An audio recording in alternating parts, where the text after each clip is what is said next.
Hey everyone, I'm Matt Freedman, Matt F. the Oracle. Welcome to the first episode since the first episode of the Daily Fantasy Sports Roundtable, brought to you by FantasyLabs.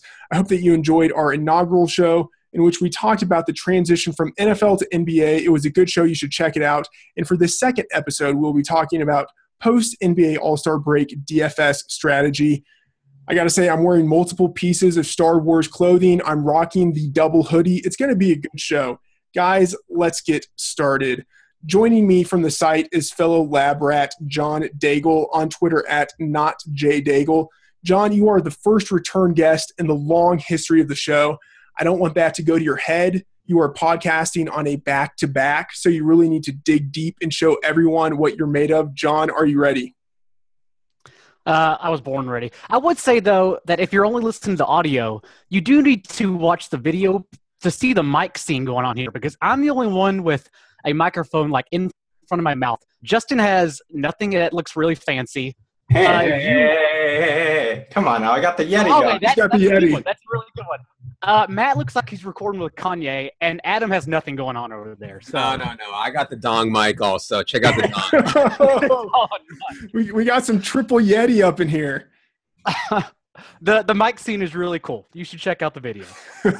All right. Well, it is great to have you back. Also joining us from Fantasy Labs is one of the mad scientists, Justin Phan at JFan. He's a managing director for the site, and he's the man behind the NBA model that we all know and love. He also probably hasn't slept in 28 hours. Justin, welcome to the show. Glad to be on, guys. And, I got to create a trend that looks up John's projected plus minus on the second leg of the back-to-back here. We got to know what to expect here, whether to plug John in our GPPs, or is he safe enough to play in cash? It might be a GPP play like every Bucks player tonight, apparently. Jason Kidd, still the worst. I think Daigle is probably strong in any format. Justin, it's good to have you on the show. And then finally, we were excited to be joined by special guest Adam Levitan, a DraftKings analyst, the co-host of the Daily Fantasy Football Edge, and a two-time FSWA award winner. You can follow him on Twitter at Adam Levitan. Adam, how's it going? Yeah, honored to be here. I've been, neck deep in the fan model for the last month or so it's great to be face-to-face with the man himself. Exactly. And you two have similar microphones, so there is some great comparability there. All right, gentlemen, let's get into it. The NBA All-Star Game is this weekend. From Friday to Wednesday, an insufferably long time. There will be no real NBA DFS to speak of, but then the second half of the season is going to start, and everything will be back to normal, sort of. Whereas early in the season, every team is theoretically playing to win every game. At this point in the year, you have teams that are tanking, players being traded, young guys getting more playing time, older players getting more rest. In some ways, the second half is almost a different season. So let's jump into that. Adam, let's start with you. Can you give some color as to how the first and second halves of the NBA season differ? Yeah, I kind of took this question from a game selection standpoint. I think that's something that's kind of lost. You might be talking about on-court. I'll let the other guys talk about that. I think of it more as when we should be ramping up our volume, when we should be scaling back our volume, what kind of games we should be playing. And I think that when baseball starts, around August 1, the first week, that's when it's a really good time to be playing NBA, whenever sports are overlapping, when football was overlapping. Now I think is some of the toughest times to play NBA. Everybody is so laser focused on it. So, I think that as the second half comes, it's going to become more of a information game. In the first half, everybody's healthy. In the second half, guys are breaking down a little bit. We have some of the stuff you talked about, like fallout from the trade deadline and guys resting, and that becomes an information game. And I think that's kind of someplace where the people that are really following closely can excel. So I really like playing in the second half. I like when things are in chaos, when everyone is bitching and saying, this is a terrible slate or everybody's hurt. There's so many late scratches. I think that's when I like to play the most. Fantastic stuff there. Justin, what do you think differentiates the two halves of the season? Yeah, and I'll get more back to the on-the-court stuff. I think really in the first half of the season, teams are still trying to figure out what their identity is, where they fall within the conference standings, and coaches and teams are more apt to kind of stay the course and give their team some more time to really mesh and gel together. And once you come back from the All-Star break, really the second half, people, teams have a really good idea of where they fall in the totem pole. They're much more influenced by where they are in the standings. They kind of understand whether their team has enough to really contend and push for a playoff spot, or this is kind of a lost season. So, we'll see teams at the top who have locked in home court, like Golden State, San Antonio, Cleveland, or tanking for a high lottery pick. They'll play deeper rotations, and they'll look to give their players rest for a playoff run, or and they're maybe a little bit more conservative with their injuries, maybe holding guys out when they're kind of on the fence. We see teams around the bubble kind of jockeying for a playoff spot, play tighter rotations and play kind of straight up in order to secure a playoff spot. So we kind of have a dichotomy, a little bit of the haves and the have-nots versus the teams in the middle, and that kind of really influences the rotation decisions and has impacts on definitely on who's in play and the type of value that we should be looking with each team. All right, John, batting in the cleanup spot on this question. Bring it home. What are your thoughts? Yeah, as Adam said, we basically just have more fluid data to work with. It's going to be an information game. For whatever reason, some teams, some players just click after the All-Star break. You're going to see in a lot of our articles actually citing pre-All-Star break, but post-All-Star break, he or that team has been doing this. And so it's just something to watch for as we move along here. All right, let's go to the next question. The NBA trade deadline is approaching. It is February 18th at 3 p.m. Eastern, right before the second half of the season begins. Can you talk about how NBA trades normally impact DFS decisions? Justin, what are your thoughts? Yeah, I think past performance in general is by and large the best indicator of how a player will perform in the future. And when we get trades that happen, we don't have that data available for the players on new teams, and their teammates as well. So people will tend to shy away from the situations given the uncertainty. And really what we'll see is if trades happen, new players go on new teams, we'll see reduced kind of ownership levels for all those players involved and their teammates as well. And that really kind of makes for a good opportunity to capitalize in tournaments, take a shot with, when kind of rotations are uncertain, player roles are uncertain. We're not really sure how the usage will get divided up. So I think when trades happen, new players on new teams, good opportunity to capitalize when people are kind of scared to jump in. John, what are your thoughts on that? How do you evaluate trades and account for trades in making your DFS decisions? Yeah, it's just going to depend really who goes where, but I think Justin talked about long-term. Short-term for that 2 to 4 nights, I'm guessing, is what it's going to be. It's really just like you're treating it like healthy scratches, just like we do at lineup locks every night. You're going to have to be tuned into your lineups until the final tip-off happens and just paying attention until the very last second. All right, Adam, what are your thoughts?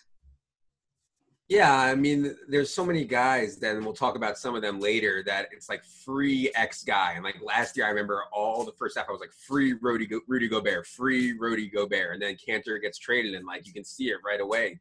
Gobert was like 22 DraftKings points per game while Cantor was there. And then once Cantor got dealt, he was up at 36 DraftKings points per game. Everybody is going to be on that, but I still am like excited to have things like that. And it's all about how quickly the sites adjust the prices when stuff like that happens. Like the DraftKings guys are like Nazis with the prices. What guy has like 10 points and they raise his salary by like 1,000 the next day. But I think on other sites like FanDuel's a little bit slower to react. We'll have more leeway to kind of pounce on some of those fallouts from the trade deadline. John, how do you evaluate traded players on new teams? So, for instance, like how many games does it take for you to have an idea of what a player is going to do in that new environment? I think that's the best part about the trade deadline is that we really don't know. And I'm hoping that Adam or Justin have a definitive timeline because for me, it's more about just gauging as we go along. Some guys work, some guys don't. Let's say, for instance, just recently, Jeff Hornacek. Do I think he's a good coach? Absolutely. Do I think Markieff Morris is a good player? Absolutely. But those two together, obviously, it's like Rondo and Carlisle, just nowhere near capable of working well with each other. And there are going to be situations like that post-deadline. I don't know what that is. Is it, not to spoil any names upcoming as we move along here, but is it like Jeff Teague moving to Indiana? Will that situation work out? I don't know. And that's, of course, is just speculation. We don't know. But there are going to be players in volatile situations like that, depending on salary decrease, like that's what you're waiting for if it's a bad situation. Otherwise, yeah, it's just typically a situation to avoid, give or take.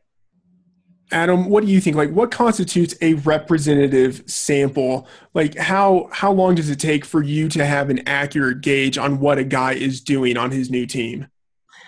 Yeah, there's always overreaction, right? And we see this in NFL all the time. Recency bias is like the number one enemy in NFL DFS. I think there's more to a one-game sample size in the NBA when somebody goes to a new environment, just because it's so minutes dependent. We know that minutes is the second biggest corollary to fantasy points behind only real life points. So if a guy goes to a new team and he plays 35 minutes in his first game, it's like, 35 minutes in his first game, that's pretty substantial. And I think we can draw on that going forward. So, I don't think it has to be a huge sample in basketball. I think one thing we need to ask ourselves always is like, is X guy good? Like, even if he goes to a new team and it seems like a really good spot, or if somebody gets traded away and Raul Neto is starting, it's like, is this guy good? I think we need to keep in mind.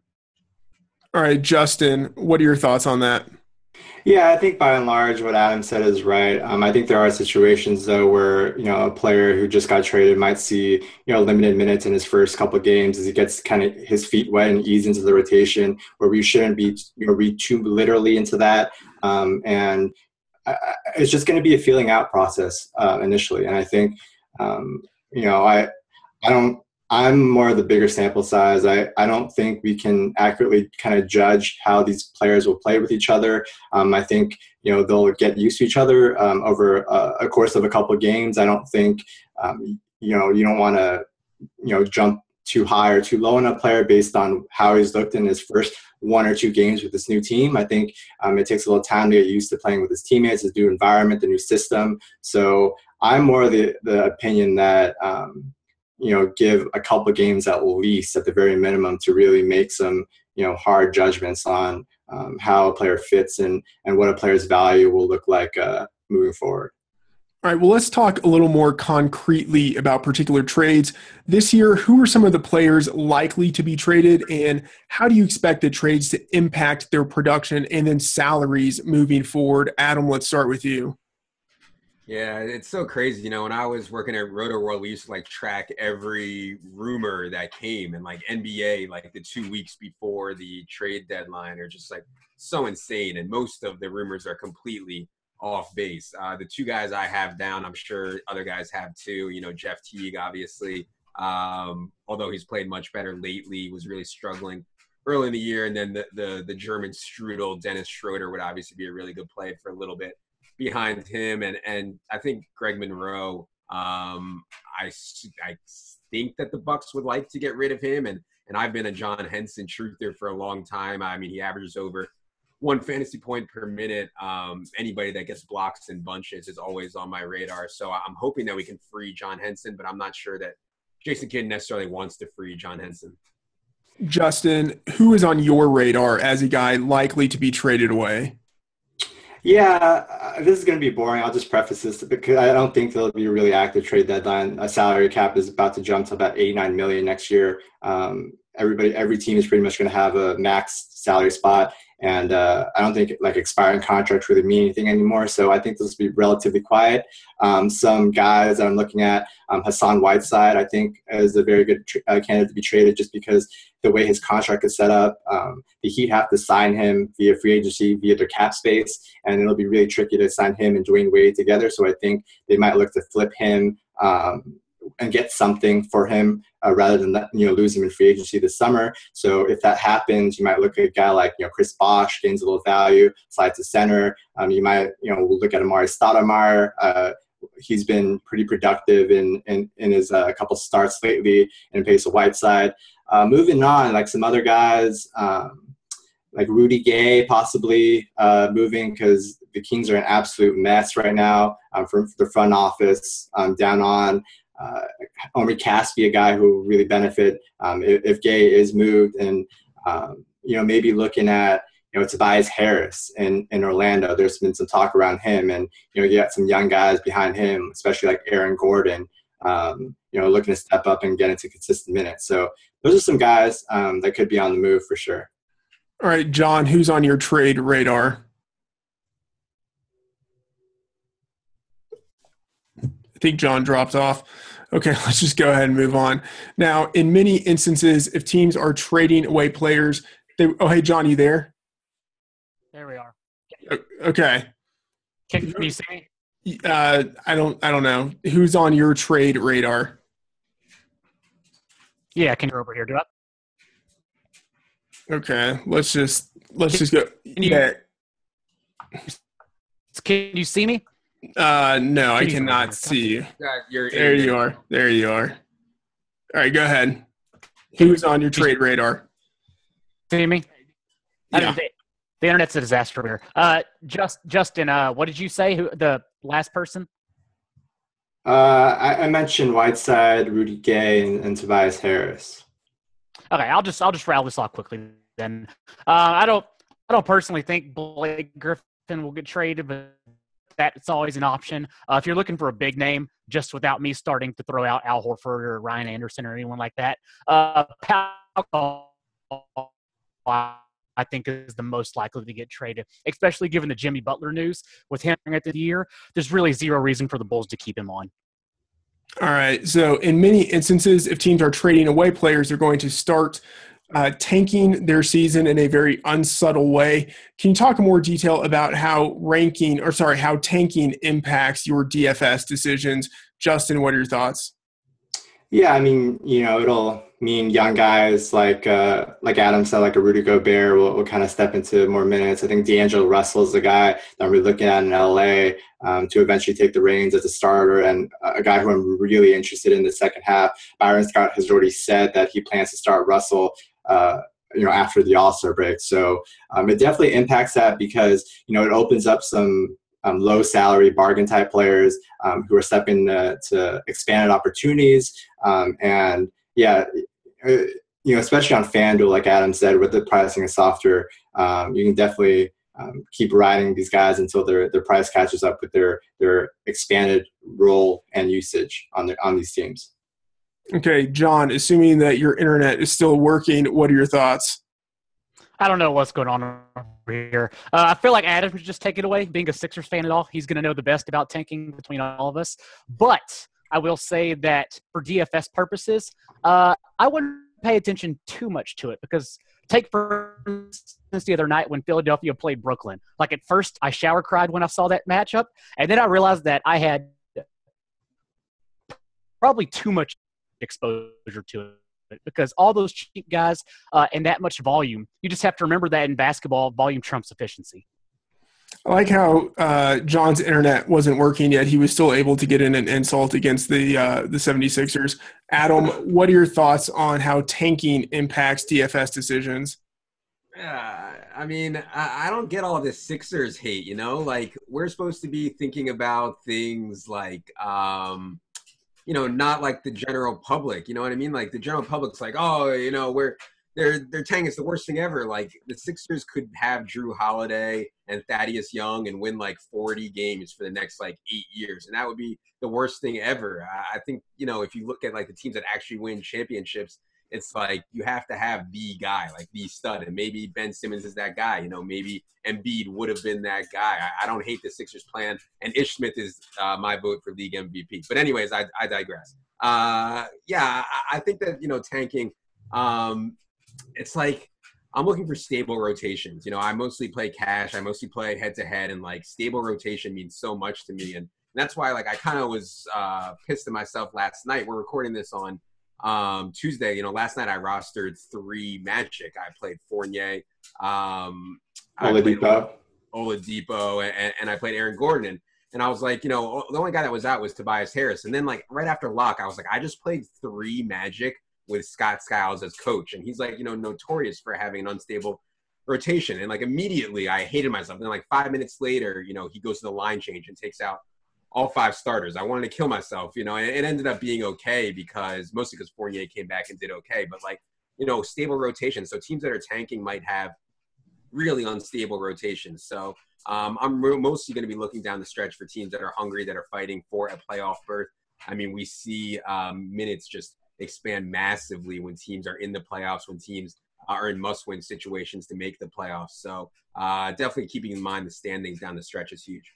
I mean, on the flip side, too, with some of these tanking teams, the rotations actually might shorten a bit because they actually, like the Wolves, like down the stretch that one year, they basically play like 6 or 7 players. And I was playing like Lorenzo Brown because he was playing like 30 minutes. So it could definitely go either way here. If they are tanking, it could mean that their vets are sitting out and the rotation shortens by default. So it kind of depends, what kind of case by case with these tanking teams.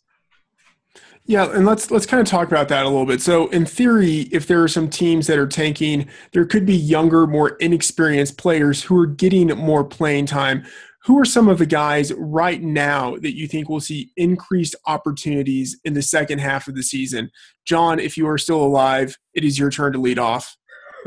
I don't even know. Is my video even showing up? I give up. I'm just going to start yelling. I would like all of the Bobby Portis in the near future, if that's plausible. And then I would also like JaMychal Green, given the Grizzlies' recent situation about Marc Gasol that just came out. And this is probably going to be more of a hot take, but we have to see more Hassan Whiteside, right? 3 games off the bench, 1.7 DraftKings point per minute. Like the dude, expiring contract, like they have to, in order to bring him back as a free agent to entice him, like they have to give him more minutes than 20 off the bench as they've given in the last 3 games. All right, Adam, what are your thoughts? Yeah, the Whiteside thing is a joke, man. Like, if you're a Heat fan, who would you rather have, Spoelstra or Whiteside? Because, I feel like I can pick up a coach anywhere, but Whiteside is a total freak, you know what I mean? Yeah, it makes a lot of sense. Who are some of the other guys you have an eye on right now? Yeah, I mean, Justin already mentioned D'Angelo Russell. He was the first one on my list also. And we already mentioned the Wolves. I mean, they're already kind of shutting down Garnett, and Pekovic can't stay healthy.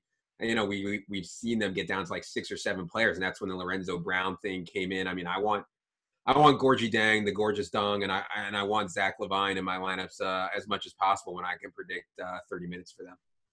All right, Justin. Did you call him the gorgeous Dong? That's his nickname. You didn't know that? I had no idea. I've never heard him called that. It's wonderful, though. I'm going to start using it. You're gonna start saying that, and no one's gonna have any idea what you're talking about. No one has any idea what I look like because my internet is just dead, so it's okay. Let's just forget it. Actually, I can see you right now, and your head is taking up about 50% of the screen right now. It's like Carapilka. And then I have a just giant orange head. I see you, and then just like an edge of a whiteboard behind you. It's with backwards words. My life is falling apart right now as we speak, guys. But I'm glad it could happen on my show, which is fantastic. Justin, let's talk about younger guys, maybe who are really under the radar that no one's really thinking about right now, but who could potentially get increased playing time in the second half and really kind of come from nowhere. Yeah, I mean, I'm gonna bang the Lakers drum and then get to some other under the radar guys. Russell's the guy I mentioned. Randall, another guy that I think this Lakers team could be like DFS gold if they just play their young guys like the minutes that they should be playing. Like if they play, Russell, Clarkson, and Randall 30 plus minutes consistently, I would play those guys in cash pretty steadily. But they're, with Byron Scott, he's rather going to play Ryan Kelly or Marcelo Huertas or pick up some guy off the street and play them ahead of those young guys. I think maybe a young guy to take a look at and who I really like is Ajinça. Not necessarily young, but a very very good per minute producer. And when he sees minutes in that front court in New Orleans, he always produces big time steals, blocks potential, double potential. Maybe if Ryan Anderson gets moved out, Ashik maybe gets moved out. I'm all about some Alexis Ajinça. All right. Now I'm going to deviate from the script a little bit and kind of throw up a jump ball, and whoever wants it can go get it. Thinking about the second half of the season, I know, Adam, you said you're more of a cash game player, and John, you are almost just explicitly a GPP player. But what do you think is the best format for the second half of the season, assuming that there is some instability moving forward? Anyone who wants it, go get it. Yeah, I mentioned it earlier. I think people will be scared of players in new situations in the uncertainty, and I think that's a great spot to jump in GPPs and capitalize on the reduced ownership. I think, like Adam said, cash, you want stability, and I think when kind of chaos is going on, you kind of want to exploit that. And Jonathan Bales has talked a lot about those situations, and I think you kind of want to take shots on guys who might, who people might be afraid of, because some of this post All-Star break madness is happening around. And Justin, I just want to congratulate you for being the first person on this episode to drop Jonathan Bell's name. Adam or John, either one of you guys want to jump in on that question? Yeah. Yeah. I mean, I think generally speaking that if you think that you have something that nobody else has, or that fewer people have, it's always going to be more profitable to play GPPs. And also I'll say, although I play mostly cash, the common guy off the street that doesn't have a FantasyLabs subscription, that isn't in the fan model, he's not signing up to play a 109 head-to-head. He's playing in the $25 crossover and trying to win 50,000. So I totally understand that when I'm playing cash, I'm usually taking the worst of it in terms of my opponent quality. That said, I don't know. That's an interesting question about, I think when late news breaks, it's almost always advantageous to play GPPs. The later it is to lock, the more advantageous it is to play that guy in GPPs. So, I don't know if that answered your question, but those are my thoughts. Mm-hmm. John, any thoughts? As Adam said about, of course, the later the news, the lineup locks, you need to pay attention. Just a quick note for kids out there: don't play DraftKings on the road. Go to FanDuel. That way, that lineup locks at 6, and you're done with it. Have all the beers you want safely, of course, safely. Right.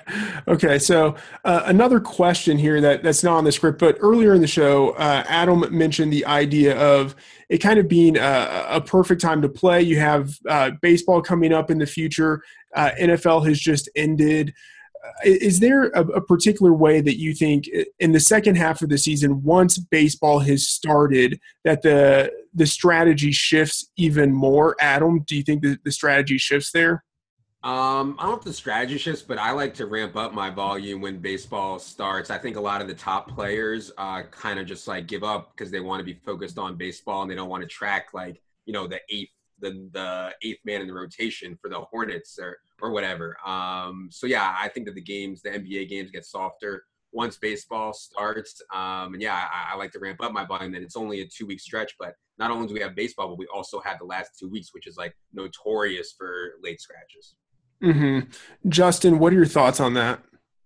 Yeah, I kind of see both sides of it. I think, the deeper you get in the season, the more sharks will be left in the pond. The people who kind of are more or less dead money, who don't kind of know what they're doing, are gone from the side. And really, it's really hard to find an edge with the quality of opponent left in those final 2 weeks. I think you look at the field and you look at who's scooping your head-to-heads or who you're being matched up against, and they're usually players who know what they're doing. On the other hand, I do kind of agree that it is an information game, and later in the season, if you can be able to be on top of news and be able to read and react really quickly when that stuff hits, then that is a definite edge. It's just relative to what I feel is a higher level of competition, because I do feel like, while Adam is saying that the sharp players go over to baseball, that's true, but also kind of the average player will make that move as well. So it kind of balances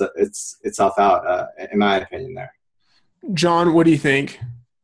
Yeah, the sharper player will move on to baseball. The sharp players left in basketball will, of course, be those who are sharp. It's like football. Don't ask me my record in the final 4 weeks of football, because good Lord, that wasn't pretty. Because everyone kind of transitioned to basketball towards the end of the football year. And think it's going to be like that, but at the same time, it is more advantageous in basketball, just due, as Justin mentioned previously, due to rotations. Those $3,400, $3,200 guys that are the ninth man in the rotation are definitely going to come out of the pond. They will absolutely be available there if you're paying attention. Yeah, I think my most profitable day of actually NBA last season was that final day. I stacked the entire Heat team. I had like Michael Beasley, I think, and like Tyler Johnson, and they all played like 40 minutes and put up huge numbers. So I can see both sides. Like, you know, I'll say that. Here's a follow-up question on all of this. Is there the possibility that, so on the one hand, it might make more sense to ramp up your action near the end of the season. On the other hand, is there the possibility that you could kind of fall into this fallacy of thinking like, it's the end of the season, you know, like I don't have many more opportunities to make money on this skill that I have of analyzing NBA players, and you might start pressing a little bit more than you should. Is that a possibility? Yeah. Sure. Yeah, I mean, I played the NFL playoff slate pretty heavy when I probably shouldn't have. So, yeah. What?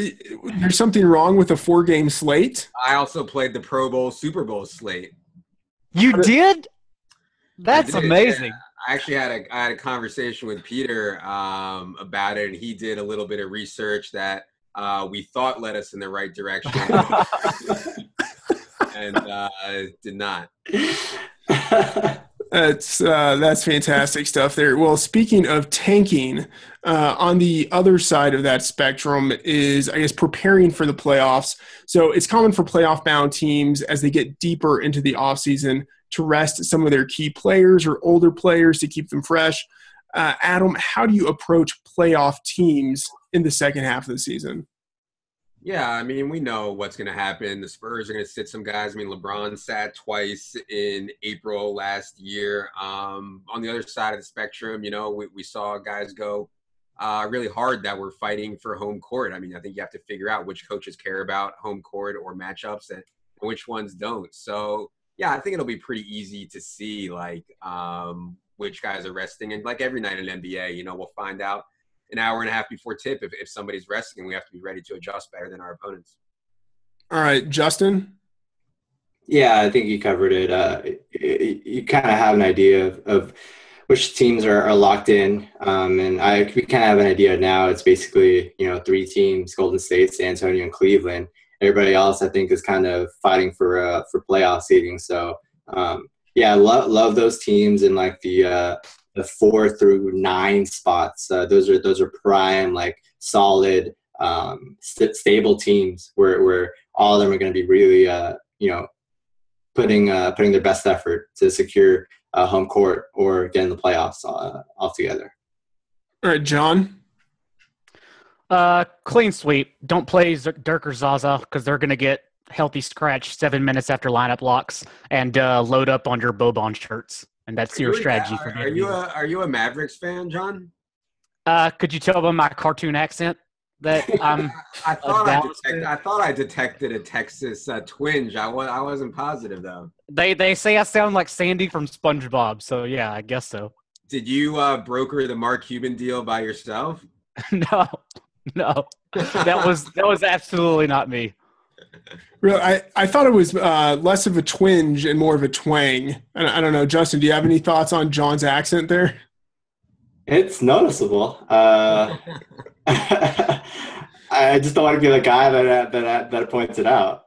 No, there's absolutely going to be, as this podcast becomes a thing, or doesn't now that I am a rotating guest, there will absolutely be people who point it out. Because, like, with the Southern accent, no matter where you go in America, someone is always staring at you. Like, I'm just a walking cartoon character. I'm just being absolutely, like, stared a hole through.